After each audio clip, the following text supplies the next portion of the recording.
Hello बच्चों, क्या हाल चाल? बढ़िया।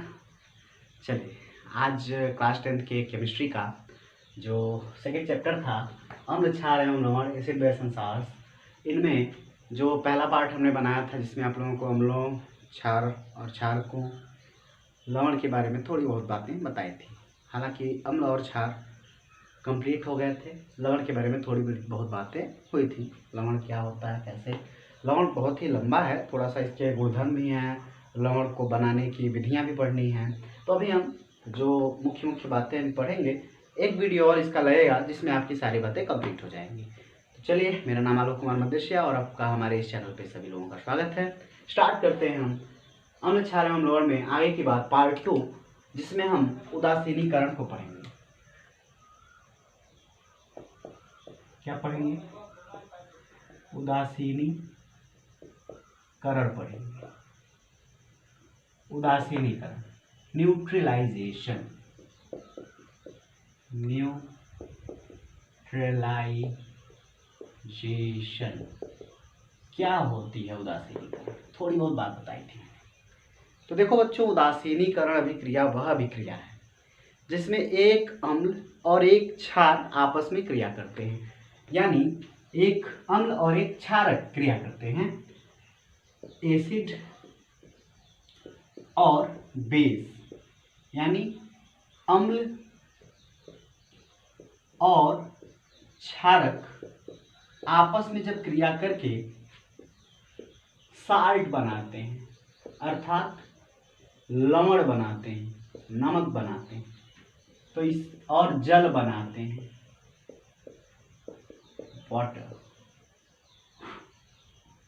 वाटर बनाते हैं। ठीक है, जब ये फॉर्मेशन होती है तो इस अभिक्रिया को हम कहते हैं उदासीनीकरण। क्या कहते हैं? उदासीनीकरण। वह अभिक्रिया जिसमें अम्ल और क्षारक दोनों मिलकर के लवण और जल बनाते हैं, उसे हम बोलते हैं उदासीनीकरण अभिक्रिया। उदाहरण देख लें तो इसका एग्जाम्पल है, एग्जाम्पल देखा जाए तो एग्जाम्पल है कि NaOH आप जानते हैं ये क्या है? क्षारक है। और HCl ये क्या है? यह एक अम्ल है, एसिड है।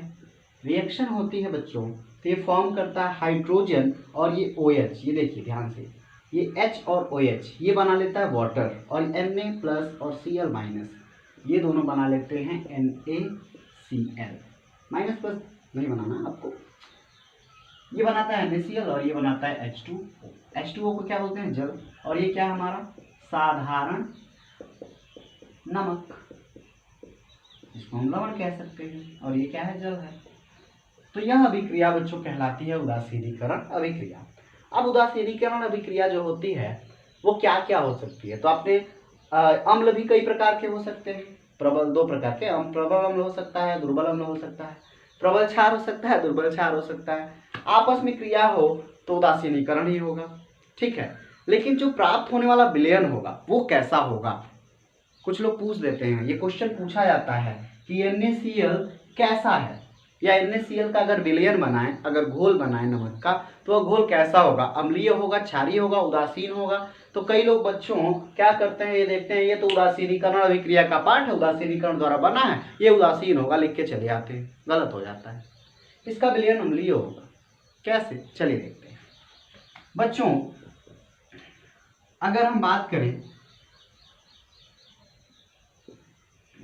प्रबल अम्ल और प्रबल क्षार दोनों अगर क्रिया करती है तो जो लवण प्राप्त होता है वो लवण प्राप्त होता है उदासीन लवण। हालांकि इसकी तुलना में यह बहुत ज्यादा प्रबल नहीं है, इसीलिए इसका जो विलयन होता है NaCl का वो कैसा होता है? वो विलयन अम्लीय, सॉरी क्षारीय होता है। ठीक है, सॉरी, ये ज्यादा प्रबल होता है, ये कम प्रबल होता है, इसलिए इसका विलयन क्षारीय होता है। तो उदासीन लवण बनता है और प्लस इसके साथ साथ बनता है जल। तो पहली तो उदासीनीकरण ये हो गई कि प्रबल अम्ल और प्रबल क्षार मिले तब क्या होगा। अब प्रबल अम्ल और दुर्बल क्षार मिले तब क्या बनेगा। तो प्रबल अम्ल और दुर्बल क्षार या क्षारक अगर मिलते हैं तो ये बनाता है अम्लीय विलयन या अम्लीय लवण। अम्लीय लवण, ये लवण जो बनेगा वो अम्लीय होगा, अर्थात उससे प्राप्त होने वाला जो विलयन होगा वो कैसा होगा बच्चों, अम्लीय होगा। अगर ये जो लवण बनेगा उसको अगर हम पानी में घोलें तो कैसा विलयन बनाएगा, अम्लीय विलयन बनाएगा। और जल तो हमेशा लवण बनेगा, लेकिन वो लवण कैसा होगा, तो जो इसमें प्रबल होगा उसी की संभावना बनेगी। ऐसे ही बच्चों अब बता दीजिए, अगर यहाँ पे दुर्बल अम्ल हो, दुर्बल अम्ल, दुर्बल क्षारक, तब क्या बनेगा, तो बच्चों उदासीन लवण बनेगा, तब भी उदासीन लवण बनेगा। यानी जब दोनों मजबूत, ठीक है, तब भी उदासीन, जब दोनों कमजोर तब भी उदासीन, और जो प्रबल होगा दूसरा दुर्बल होगा तो प्रबल वाले का लक्षण दिखता है। यहां अगर दुर्बल अम्ल हो, प्रबल क्षारक हो, तब कैसा मिलता है, तो बच्चों यहाँ पे क्षारीय लवण मिलता है या क्षारकीय लवण मिलता है और जल मिलता है। तो आप लोग लक्षण देख रहे होंगे, 2, 3, 4, जो प्रबल है उसी का लक्षण दिखाई देता है। स्क्रीनशॉट ले लीजिए, फिर आगे की बात करते हैं, जल्दी से ले लीजिए। चलो बच्चों अगला टॉपिक हम पढ़ते हैं सूचक। बड़ा ही इंपॉर्टेंट पूछा भी जाता है। सूचक किसे कहते हैं, अंग्रेजी में बोलते हैं इंडिकेटर्स, जो सूचना प्रदान करे, सूचना प्रदान करे उसे सूचक कहते हैं। तो परिभाषा किताबों में दिया होगा कि सूचक वे पदार्थ होते हैं जो अभिक्रिया के पूर्ण होने की सूचना देते हैं, जो अभिक्रिया के पूर्ण होने की सूचना देते हैं। लेकिन साधारण शब्दों में सूचक समझिए कि सूचक किसके लिए बना, क्या उपयोग था इस सूचक का, क्यों बनाया गया, या फिर इसका उपयोग क्यों किया जाता है। तो बच्चों कोई विलयन हमारे पास अगर है तो विलयन अम्लीय है या विलयन क्षारीय है, इसी बात का पता लगाने के लिए सूचकों का इस्तेमाल किया जाता है। ठीक है, तो ये विलयन में उपस्थित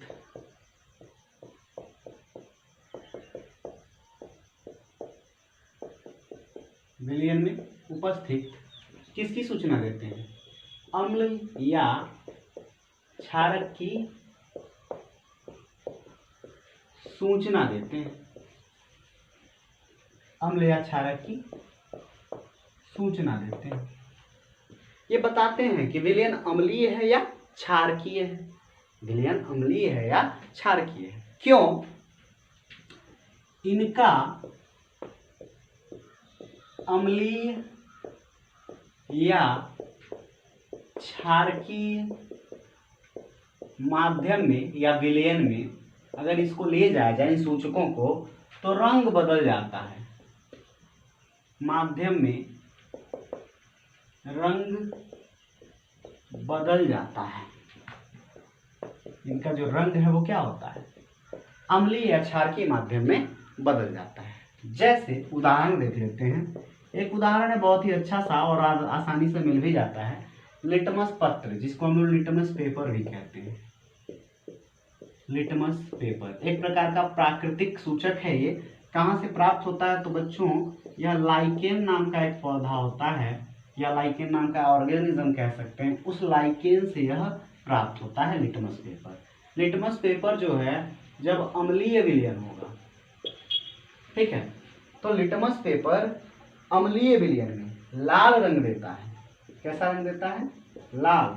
और क्षारकीय विलयन जब होता है, क्षारीय विलयन या क्षारकीय विलयन, तो इसमें ये कैसा हो जाता है, नीला हो जाता है। कैसा हो जाता है, नीला। ठीक है, रंग बदल गए। ये प्रयोग द्वारा पता किया गया, कि अम्लीय विलयन में कैसा देता है, क्षारकीय विलयन में कैसा देता है। क्यों, एक तरीका और है कि हम अम्लीय और क्षारकीय विलयन को पहचान सकते हैं। अम्ल का स्वाद खट्टा होता है, क्षारकों का स्वाद कैसा होता है, कड़वा होता है या फिर यूँ कहें तो तीखा होता है। लेकिन बच्चों ये बताओ, आपको अगर नारंगी यानी संतरे का जूस निकाल के दिया जाए, आप गटागट पी जाओगे और बता दोगे हाँ ये खट्टा खट्टा लग रहा है अर्थात ये अम्लीय है। लेकिन क्या आपको साबुन घोल के पिलाया जाए, आप पियोगे और पी के बताओगे? तरीका तो है हमारे पास, लेकिन बता सकते हैं नहीं। तो हर चीज़ को हम चख के नहीं देख सकते, इसीलिए उसको अन्य तरीके से बताने के लिए हमको सूचकों की आवश्यकता पड़ी। ठीक है, तो स्क्रीनशॉट ले लीजिए इसका, फिर आगे की बात करते हैं। ले लीजिए फटाक से। हाँ तो बच्चों, अब सूचकों का प्रकार हमको जानना है, लेकिन थोड़ा सा इसके पहले कुछ चीज़ें जान लेते हैं। अगर उदासीनीकरण करानी हो, अम्ल और क्षार को आपस में मिलाना हो, या फिर आपने देखा होगा बैटरी वगैरह बनाते हैं लोग, तो उसमें पानी में अम्ल या क्षार डालते हैं, अम्ल डालते हैं। लेकिन आप हमेशा प्रयोगशाला में कभी भी जाएं तो एक सावधानी बरतें कि कभी भी पानी को अम्ल या क्षार में मत डालें। अगर आप किसी पात्र में एसिड भरा है या किसी पात्र में बेस भरा है और आप इसमें वाटर डालते हैं, ड्रॉप करते हैं जल, ठीक है, तो होगा क्या बच्चों, ये ऊष्माक्षेपी अभिक्रिया, बहुत तेजी से ऊष्मा निकलती है, जिसके कारण ये पात्र टूट सकता है, ब्लास्ट हो सकता है, पूरा का पूरा एसिड झाग के रूप में बाहर आ सकता है। तो ये सारी सावधानियां बरतनी होती है। ठीक है, थोड़ी सी डिस्टर्बेंस है, बताते हैं। हाँ तो बच्चों, जो है कभी भी एसिड या बेस का अगर कंटेनर हो, कोई पात्र हो, कांच का किसी जिसका, उसमें डायरेक्ट पानी मत डालिए। पानी डालेंगे तो ऊष्माक्षेपी अभिक्रिया बहुत ज़्यादा ऊष्मा निकलेगी और होगा क्या कि हो सकता है झाग के रूप ये बाहर आ जाए, ठीक है, या फिर आपको जला सकता है, ये कांच का बर्तन चटक सकता है, टूट सकता है, जिससे का खतरा हो सकता है। और एसिड जानते हैं नुकसानदायक का संचारक है, त्वचा पे गिरेगा तो एक गला के नष्ट कर देगा त्वचा को। ठीक है, तो ये सावधानी बरतनी चाहिए, हमेशा इसको इसमें डालिए, यानी जल हो तो उसमें थोड़ा थोड़ा करके एसिड या बेस डाल सकते हैं। ठीक है, चलिए तो सूचकों के प्रकार देखते हैं। पहला है हमारा प्राकृतिक सूचक। प्राकृतिक सूचक वे सूचक होते हैं जो कहाँ से प्राप्त होते हैं? प्रकृति से प्राप्त होते हैं, पेड़ पौधों से प्राप्त होते हैं। जैसे लिटमस मैंने बताया लाइकेन से प्राप्त होता है, हल्दी पौधे से प्राप्त होता है, पता ही आपको घर में मिल जाएगा। हल्दी को देखा है, अम्ल के साथ कोई क्रिया नहीं करता, लेकिन क्षार में अगर देखेंगे तो क्षार में इसका रंग बदल जाता है, हल्दी का रंग लाल हो जाता है। ठीक है ना, लाल पत्ता गोभी का रस, हाइड्रेंजिया पौधे के फूल, ये सब जो हैं क्या है? प्राकृतिक सूचक। इसके बाद अगला हमारा है कृत्रिम या संश्लेषित। कृत्रिम या संश्लेषित सूचक कौन होता है? तो कृत्रिम या संश्लेषित यानी कृत्रिम माने मानव निर्मित। मेथिल ऑरेंज फिनाफ्थैलीन, ये दोनों के दोनों ऐसे सूचक है जो मानवों के द्वारा बनाए जा सकते हैं, यानी प्रयोगशाला में बनाए जा सकते हैं, कुछ विधियों को प्रयोग करके, या फिर पहले से भी हैं लेकिन इनका इस्तेमाल, इनको बनाया भी जा सकता है प्रयोगशाला में। तो ये कोई सूचक हैं। इसके बाद है गंधीय सूचक। गंधीय सूचक का मतलब ये इनका जो गंध होता है ना, वो अलग अलग माध्यमों में, जैसे अम्लीय में दूसरा और क्षारीय में दूसरा हो जाएगा। जैसे प्याज का रस है, यह भी एक सूचक है, लौंग का तेल है, ये भी एक सूचक है, गंध बदल जाता है। सार्वत्रिक सूचक, इसकी बात करते हैं। सार्वत्रिक का मतलब आप समझ रहे होंगे, यूनिवर्सल, जो हर जगह काम कर जाए। सार्वत्रिक माने जो हर जगह काम कर जाए, कहीं भी बाकी ना रहे, उसे हम बोलते हैं सार्वत्रिक सूचक। कौन होता है सार्वत्रिक सूचक? जो सभी प्रकार के विलयनों की प्रकृति बता सके। मतलब क्या है कि जो अम्ल और क्षार की सूचना मिलती है वो किसके बेसिस पे मिलती है? हाइड्रोजन आयन सांद्रण के बेसिस पे। तो ये अलग अलग हाइड्रोजन आयन सांद्रण पे है, अलग अलग हाइड्रोजन आयन, मतलब +2 पे कुछ और, +3 पे कुछ और, माइनस कुछ भी हो, हाइड्रोजन आयन सांद्रण अलग अलग होता जाएगा और ये विभिन्न विभिन्न रंग देते चले जाएंगे। अर्थात अम्लीय के लिए कोई और रंग, क्षारीय के लिए कोई दूसरा रंग। ठीक है, तो ये हर जगह काम करते हैं, इसीलिए इन्हें हम क्या बोलते हैं? सार्वत्रिक सूचक। और कैसे बनता है? तो कई सूचकों को मिला के बनाया जाता है, कई सूचकों को मिलाकर बनता है, कई सूचकों को मिलाकर बनता है। स्क्रीनशॉट ले लीजिए इसका, फटाक से ले लीजिए स्क्रीनशॉट। चलो बच्चों, देखते हैं हम लोग अम्लों के रासायनिक गुण और क्षारों के रासायनिक गुण, या क्षारकों के रासायनिक गुण। यहाँ लिख लीजिए क्षारकों के रासायनिक। देखिए अम्लों के रासायनिक गुण क्या होते हैं, तो अम्ल जो है अगर वो धातु से क्रिया करे, किससे क्रिया करे, धातु से, तो धातु से क्रिया करके बच्चों ये सबसे पहले तो धातु का लवण बनाएगा, साथ ही साथ हाइड्रोजन गैस मुक्त करेगा। यही काम होता है क्षारों का भी। अगर कोई क्षार है, ठीक है, तो क्षार जो है अम्लों के साथ अगर क्रिया करता है, ठीक है, तो क्षार जो है अम्लों के साथ कह रहे हैं, क्षार जो है धातुओं के साथ क्रिया करे, धातु के साथ अगर करता है क्रिया तो ये बनाता है लवण, उसी धातु का लवण बनाएगा, साथ ही साथ हाइड्रोजन गैस ये भी मुक्त करता है। तो दोनों की ये जो क्रिया है ये लगभग दोनों की दोनों लगभग क्या हमेशा ये बराबर ही होती है, दोनों सेम करता है। धातु से अम्ल क्रिया करके लवण हाइड्रोजन गैस बनाता है, क्षार भी धातु के साथ क्रिया करके लवण और हाइड्रोजन गैस बनाता है। इसके बाद जो अम्ल है अम्ल जो है धात्विक ऑक्साइड के साथ क्रिया करता है, तो क्या बनाता है, किसके साथ, धात्विक दिखाई दे रहा है ना, धात्विक ऑक्साइड के साथ, धात्विक ऑक्साइड के साथ क्रिया करता है तो भी लवण बनाता है और जल बनाता है, तो लवण और जल बना लेता है। ये धात्विक के साथ नहीं अधात्विक के साथ क्रिया करता है, अधात्विक ऑक्साइड के साथ क्रिया करता है तो ये लवण और जल फॉर्म करता है, ठीक है। तो दोनों में सेम चीज़ें होती हैं, सिर्फ यहाँ पे धात्विक और ये अधात्विक होता है। ये कुछ इसके विशेष गुणधर्म मैं बता रहा हूँ, रासायनिक गुणधर्म, जो कि हर जगह पे काम आ सकते हैं, ठीक है। इसके बाद धातु कार्बोनेटों के साथ क्रिया करके अम्ल क्या बनाता है, धातु कार्बोनेटों के साथ क्रिया करके ये बनाता है लवण plus carbon dioxide gas plus जल, ये इतनी चीजें बनाता है, ठीक है। किसके साथ, धातु कार्बन डाइऑक्साइड क्रिया करके लवण, कार्बन डाइऑक्साइड और जल बनाता है। लेकिन धातु कार्बोनेट के साथ जब अगर कोई क्षारक क्रिया करता है, कोई क्षारक क्रिया करता है धातु कार्बोनेट के साथ, तो कोई क्रिया नहीं होती। धातु कार्बोनेटों के साथ नो रिएक्शन, कोई रिएक्शन नहीं फॉर्म करता, ठीक है।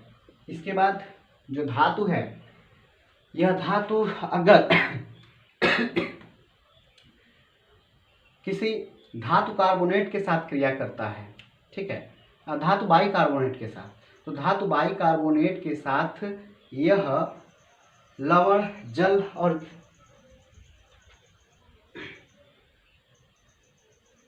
कार्बन डाइऑक्साइड फॉर्म करता है, ठीक है। धातु बाई कार्बोनेट के साथ अगर क्रिया करता है, ठीक है, तो ये बनाता है लवण,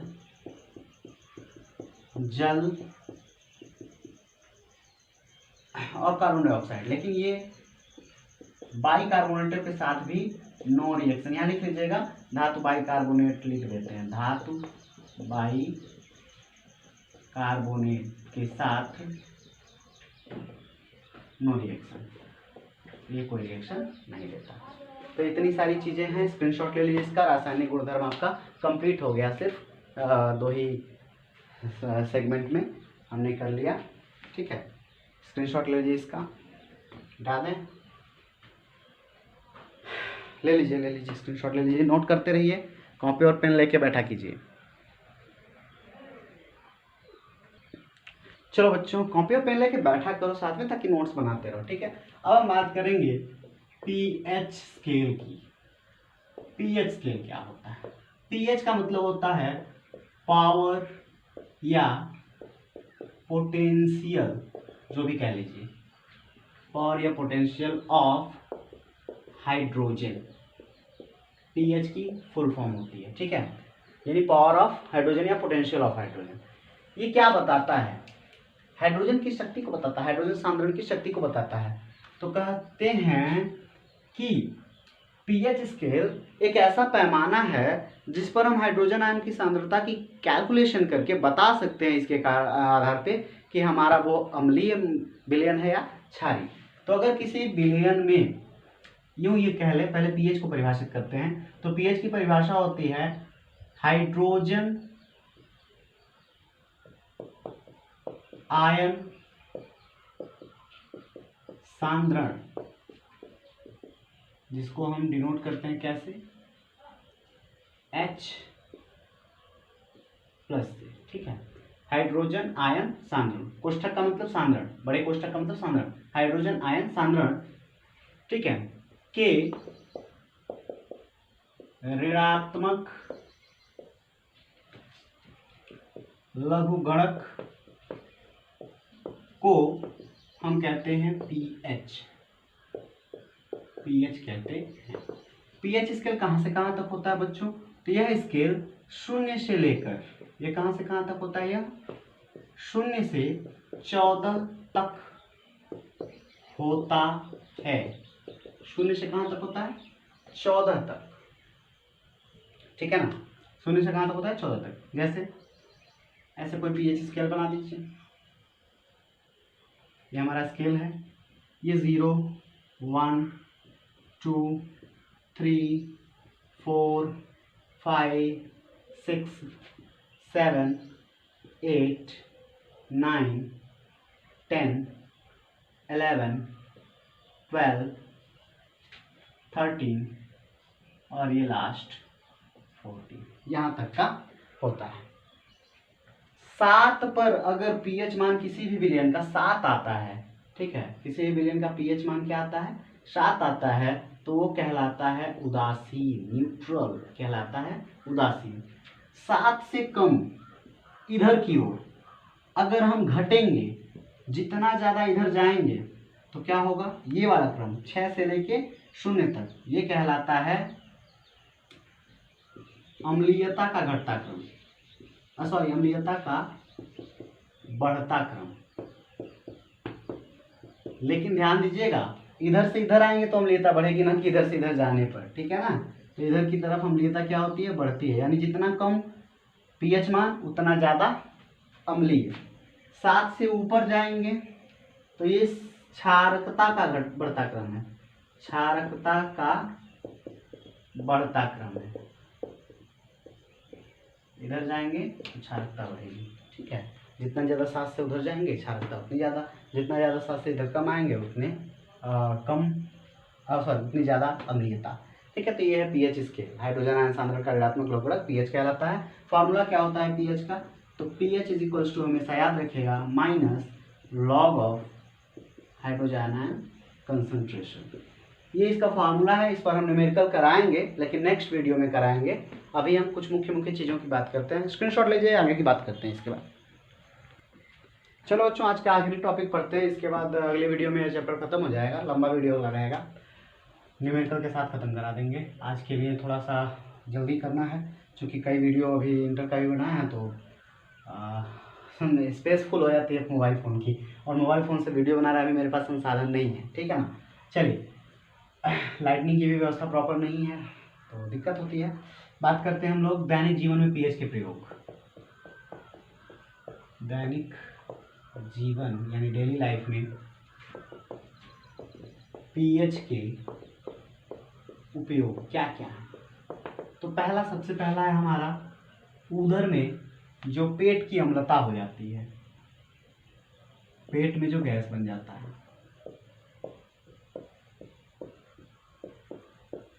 ठीक है। आप देखते होंगे जब भी खाना खाते हैं, ठीक है, तो भोजन हमारे आमाशय में जाता है, पाचन तंत्र अगर पड़ा होगा तो वहाँ पे एक जठर रस हमारे भोजन में मिलाया जाता है। ये जठर रस जो होता है अम्लीय होता है, प्रबल अम्ल होता है, HCl हाइड्रोक्लोरिक अम्ल होता है। पेट में हमारे क्या मिलता है? हाइड्रोक्लोरिक अम्ल। जब हमारे पेट में अपच होती है ना, तो अपच की स्थिति में हाइड्रोक्लोरिक अम्ल ज़्यादा बनता है। क्या बनता है? हाइड्रोक्लोरिक अम्ल ज़्यादा बनता है। और जब ज़्यादा बन जाता है तो हमारे पेट में हाइड्रोक्लोरिक अम्ल की वजह से एसिडिटी हो जाती है, अम्लीयता हो जाती है।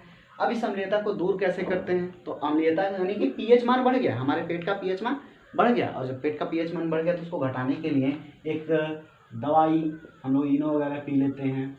इसका केमिकल जो होता है, वो जो दवाई हम लोग खाते हैं एसिडिटी के लिए, उसे बोलते हैं मिल्क ऑफ मैग्नीशिया।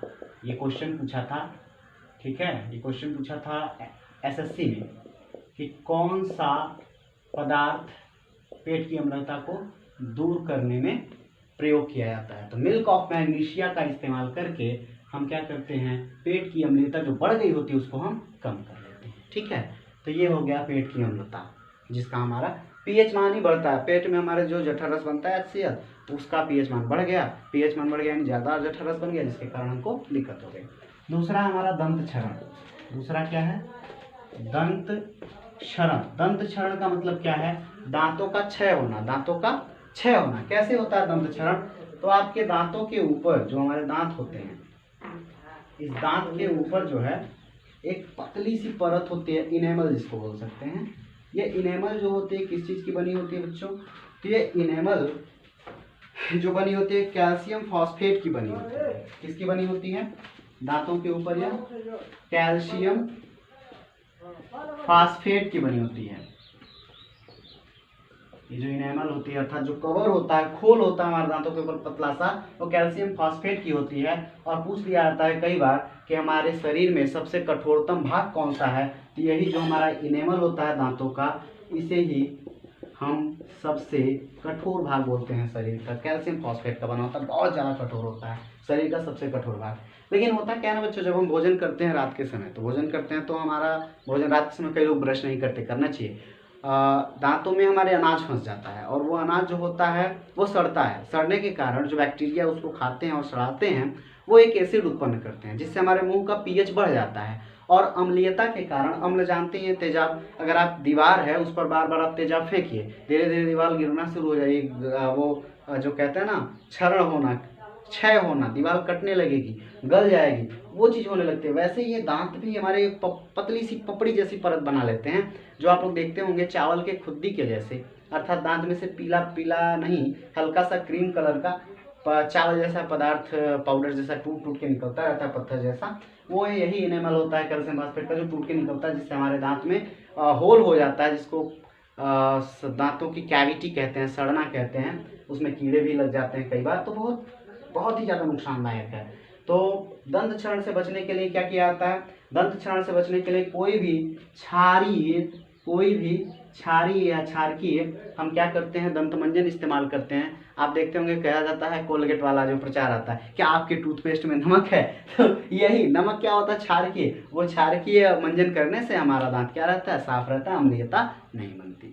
और आपके अगर पेट में एसिडिटी भी हो रही हल्की फुल्की, तो आप काले नमक का घोल बना के पी लीजिए, एसिडिटी कुछ समय के लिए आपकी दूर हो जाएगी, ठीक है। अगर लगातार बन रही है तो आप किसी गैस्ट्रो से मिले हैं, वो बेहतर होगा, लेकिन अगर कभी कभार होता है तो वो काम कर जाता है, ठीक है। तो ये है दंत क्षरण। तीसरा है बच्चों, पशु पक्षी भी पशु पक्षी न कह लें तो जो कीट पतंगे होते हैं, ठीक है, वो भी बड़े ही संवेदनशील होते हैं पीएच के प्रति। और देख भी सकते हैं, बिच्छू डंक मारता है, तो डंक मारता है तो होता क्या है, वो एक्चुअली एक अम्ल होता है उसके डंक में, जो हमारे शरीर में चला जाता है, और जब डंक मारता है शरीर में चला जाता है तो बहुत ज़्यादा दर्द करता है।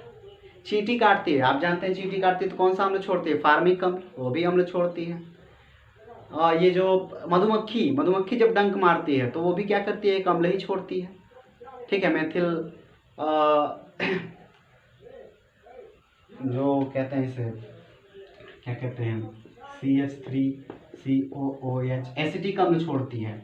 अब यह अम्ल को दूर करने के लिए मधुमक्खी के डंक का, चींटी के काटे हुए का, बिच्छू के मार, इसको दूर करने के लिए कुछ उपाय, साधारण सा घरेलू उपाय क्या करते हैं, चूना लगा देते हैं। चूना कैसा होता है बच्चों, कैल्शियम हाइड्रोक्साइड कैसा होता है, चूना क्षार है, और क्षार अम्ल को क्या करता है, उदासीन कर देता है, क्षार अम्ल को उदासीन कर देता है और इसका प्रभाव खत्म हो जाता है। तो ये सारी चीज़ें हैं। आज के इस वीडियो में बहुत सारी आवाज़ की डिस्टर्बेंस होगी, बाहर बहुत सारे लोग शोर कर रहे थे, जिसके कारण थोड़ी सी दिक्कत है। तो बाकी सारी चीज़ें, मेरी आवाज़ तो समझ में आ ही रही होगी, आप हमारी बातों पर ध्यान दीजिएगा, बाहरी बातों पर ध्यान मत दीजिएगा, ठीक है। तो ये है दैनिक जीवन में पीएच का प्रयोग, और आज का वीडियो में हम लोग इतना ही पढ़ेंगे। नेक्स्ट वीडियो में हम लोग इससे संबंधित, पीएच से संबंधित कुछ क्वेश्चन करेंगे, और कुछ हम लोग के कुछ लवणों के निर्माण विधियों पर चर्चा करेंगे। तब तक के लिए ऑल द वेरी बेस्ट, पढ़ाई करते रहिए। Thank you very much.